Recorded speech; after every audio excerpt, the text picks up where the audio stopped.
নমস্কার বন্ধুরা, তিয়াশাস রেসিপিতে সকলকে স্বাগত জানাই। আজ আমি রুই মাছের একটা দুর্দান্ত স্বাদের ঝোলের রেসিপি আপনাদের সঙ্গে শেয়ার করব। প্রতিদিনই বাঙালি বাড়িতে কোনো না কোনো রকমভাবে মাছের ঝোলের রেসিপি হয়ে থাকে।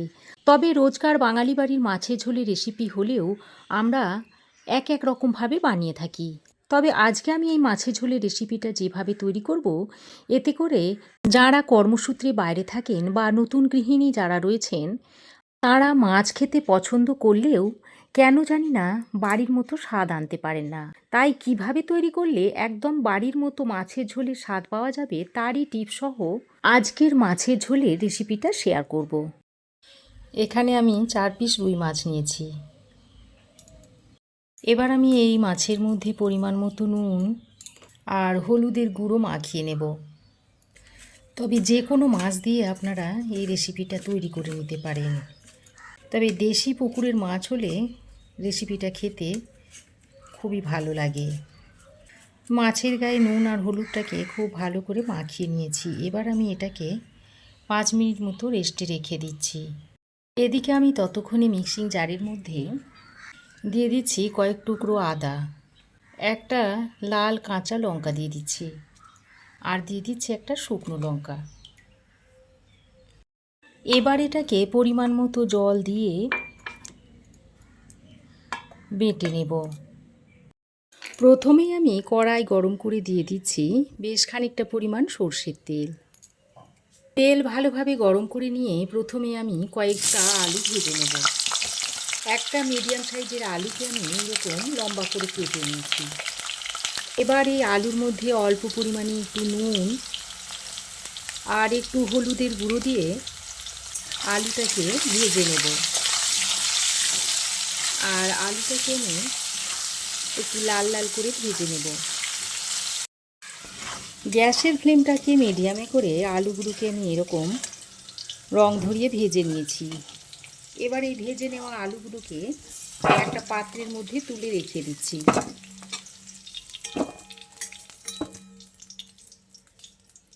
এবার আমি ওই তেলের মধ্যেই মাছগুলোকে দিয়ে ভেজে নেব। তেলটা যেহেতু বেশ ভালো রকম গরম আছে, আর মাছ ভাজার সময় যদি তেলটাকে একটু বেশি পরিমাণে গরম করে মাছটা ভাজা হয়, তাহলে মাছটা আর কড়াইয়ের গায়ে লেগে যায় না। আর মাছ যত লালচে করে ভাজা হবে, মাছের ঝোলের রেসিপিটা ততই খেতে ভালো লাগবে। তো মাছগুলো লালচে করে ভেজে নিয়েছি। এবার এই মাছগুলোকে একটা পাত্রে তুলে রেখে দিচ্ছি। বাকি মাছটাও আমি ওই একইভাবে উল্টে পাল্টে ভেজে নেব। মাছ ভেজে তুলে নেওয়ার পর কড়াইয়ে যে বাকি তেলটা রয়েছে, সেই তেলেই আমি দিয়ে দিচ্ছি এক টুকরো দারচিনি, এক টুকরো এলাচ আমি ফাটিয়ে দিয়ে দিলাম, আর দিয়ে দিচ্ছি একটা শুকনো লঙ্কা, আর দিয়ে দিচ্ছি 1 চামচ পরিমাণ গোটা জিরে। এবার ফোড়নটাকে ভেজে নিয়ে এর মধ্যে দিয়ে দিচ্ছি কুচিয়ে নেওয়া পেঁয়াজ। একটা মিডিয়াম সাইজের পেঁয়াজকে আমি মিহি করে কুচিয়ে নিয়েছিলাম, সেটা এখানে দিয়ে দিয়েছি। এবার পেঁয়াজটাকে দিয়ে ফোড়নের সঙ্গে বেশ কিছুক্ষণ নেড়ে চেড়ে ভেজে নিতে হবে। তবে এই মাছের ঝোলের পেঁয়াজটা খুব কড়া করে ভাজবো না, একটু হালকা করে নরম হয়ে আসা পর্যন্ত পেঁয়াজটাকে ভেজে নেব। পেঁয়াজ বেশ খানিকটা নরম হয়ে এলে এবার আমি এর মধ্যে আদা আর লঙ্কা বাটাটা দিয়ে দিচ্ছি। আদা ও লঙ্কা বাটাটা দিয়ে পেঁয়াজের সঙ্গে ভালো করে মিশিয়ে নিতে হবে। এইভাবে নেড়ে চেড়ে মিশিয়ে নিতে নিতে দেখবেন পেঁয়াজটা বেশ খানিকটা নরম হয়ে যাবে।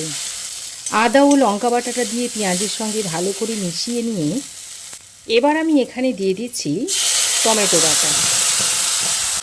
একটা মিডিয়াম সাইজের টমেটো বেটে আমি এখানে দিয়ে দিয়েছি। এবার টমেটো বাটাটা দিয়ে আবারও পেঁয়াজের সঙ্গে ভালো করে নেড়ে চেড়ে মিশিয়ে নিচ্ছি। এবার আমি তরকারির স্বাদ মতো নুনটা এখানে দিয়ে দিচ্ছি। দিয়ে দিচ্ছি 1/2 চামচ পরিমাণ হলুদের গুঁড়ো, অল্প পরিমাণে একটু দিয়ে দিচ্ছি জিরে গুঁড়ো, আর দিয়ে দিচ্ছি ধনে গুঁড়ো। এবার মিক্সিং জারে অল্প পরিমাণে জল নিয়ে সেটা দিয়ে দিলাম। তারপর মশলাটাকে খুব ভালো করে কষিয়ে নিচ্ছি। আর এই মাছের ঝোলের রেসিপিতে পেঁয়াজটা এইভাবে কষাতে কষাতে দেখবেন এক সময় গলে যাবে। আর এইভাবে পেঁয়াজটা গলে গেলে মাছের ঝোলটাও খেতে ভালো লাগবে। টমেটো বাটাটা দেওয়ার কারণে মাছের ঝোলটা একটু গাঢ় হবে আর খেতেও দেখবেন খুব সুন্দর হবে।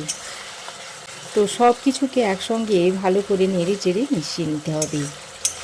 কাঁচা পাকা লঙ্কাটা আর টমেটোটা দেওয়ার কারণে এই মাছের ঝোলের কালারটাও খুব সুন্দর হবে। আমি কিন্তু এখানে কাশ্মীরি লঙ্কার গুঁড়ো ব্যবহার করিনি। কাশ্মীরি লঙ্কার গুঁড়ো ছাড়াও মাছের ঝোলের কালারটা খুবই সুন্দর হবে। আর এইভাবে কষানোর ফলে কালারটাও যেমন সুন্দর হবে আর খেতেও খুবই টেস্টি হবে। তো মশলা আমি খুব ভালো করে কষিয়ে নিয়েছি। এবার আমি ভেজে রাখা আলুগুলোকে দিয়ে দিচ্ছি। আলুগুলোকে দিয়ে মশলার সঙ্গে আবারও ভালো করে মিশিয়ে নিতে হবে। মশলার সঙ্গে আলুগুলোকে খুব ভালো করে মিশিয়ে নিয়েছি। এবার আমি এর মধ্যে দিয়ে দিচ্ছি পরিমাণ মতো জল। তবে এখানে ঈষৎ উষ্ণ গরম জলটা ব্যবহার করলে তরকারির স্বাদ খুবই ভালো হবে। জলটা দিয়ে আবারও সব কিছুকে মিশিয়ে নিচ্ছি। এবার আমি এখানে বেশ কিছুটা কুচানো ধনেপাতা দিয়ে দিচ্ছি। আর একটা কাঁচা লঙ্কাকে এইভাবে মাঝখান থেকে ভেঙে দিয়ে দিচ্ছি। এতে করে কাঁচা লঙ্কার ফ্লেভারটা তরকারির মধ্যে আসবে। আর যারা একটু ঝাল খেতে পছন্দ করে তারা খাবার সময় এই লঙ্কাটা মেখেও খেতে পারবে। তো লঙ্কার ধনেপাতাটা দিয়ে আবারও একসঙ্গে ভালো করে মিশিয়ে নিচ্ছি। সব কিছুকে ভালো করে নেড়েচেড়ে মিশিয়ে নিয়ে আবারও ঢাকা দিয়ে আমি 5-6 মিনিট মতো রান্না করে নেব। ঢাকা দিয়ে আমি 5-6 মিনিট মতো রান্না করে নিচ্ছি। আর আলু দেখুন মোটামুটি প্রায় সেদ্ধই হয়ে এসেছে। এবার আমি এর মধ্যে ভাজা মাছগুলোকে দিয়ে দিচ্ছি। আর সঙ্গে অল্প পরিমাণে একটু স্বাদের ব্যালেন্সের জন্য চিনি দিয়ে দিচ্ছি। আর দিয়ে দিচ্ছি অল্প পরিমাণে একটু গরম মশলার গুঁড়ো।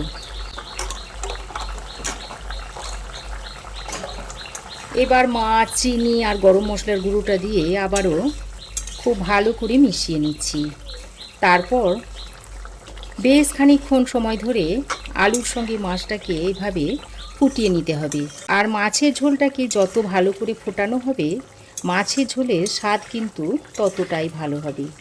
মাছগুলো দেওয়ার পর আমি আরও 3-4 মিনিট মতো ভালো করে ফুটিয়ে নিয়েছি। আর উপর থেকে দেখুন তেলটাও খুব সুন্দরভাবে ভেসে উঠেছে।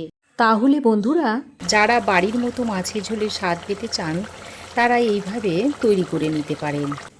তো আমার এই আজকের রোজকার বাঙালি বাড়ির মাছের ঝোলের রেসিপি আপনাদের কেমন লাগলো অবশ্যই একটা কমেন্ট করে জানাবেন। ভালো লাগলে একটা লাইক ও শেয়ার করবেন। পাশে থাকা বেল আইকনটাও অবশ্যই প্রেস করে দেবেন। আর আমার চ্যানেলে যদি নতুন হয়ে থাকেন তো প্লিজ চ্যানেলটাকে সাবস্ক্রাইব করার অনুরোধ রইল। আজ এ পর্যন্তই। আবার দেখা হবে নতুন কোনো রেসিপি নিয়ে নেক্সট এপিসোডে। সে পর্যন্ত ভালো থাকবেন, সুস্থ থাকবেন। ধন্যবাদ।